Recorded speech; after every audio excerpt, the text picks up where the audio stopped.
শপথ গ্রহণ অনুষ্ঠানে যোগ দিতে এলেন জামায়াতে আমির ডক্টর শফিকুর রহমান। এই মুহূর্তে দেখছেন যে আপনাদের দেখার চেষ্টা করছি সংসদ ভবনে প্রবেশ করেছেন তিনি এবং গাড়ি থেকে এই মুহূর্তে নামছেন।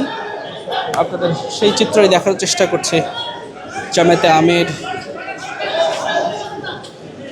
তিনি এই মুহূর্তে এসেছেন, অনেকটাই গম্ভীর এবং RICL TMX যুগের পর যুগ স্থাপনা থাকে মজবুত।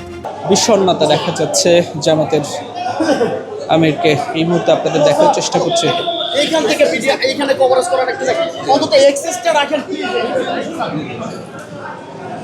এবং গাড়ি থেকে এই মুহূর্তে নামছেন এবং জাতীয় সংসদ ভবনের শপথ গ্রহণ করতেই এলেন জামায়াতে আমির।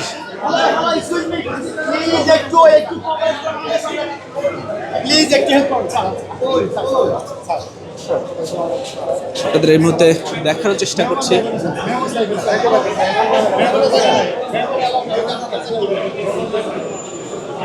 জামায়াতে আমির আজ যে নবনির্বাচিত সংসদ সদস্যদের শপথ গ্রহণ অনুষ্ঠান, সেই অনুষ্ঠানে যোগ দিতেই এই মুহূর্তে ভিতরে প্রবেশ করলেন জামায়াতে আমির।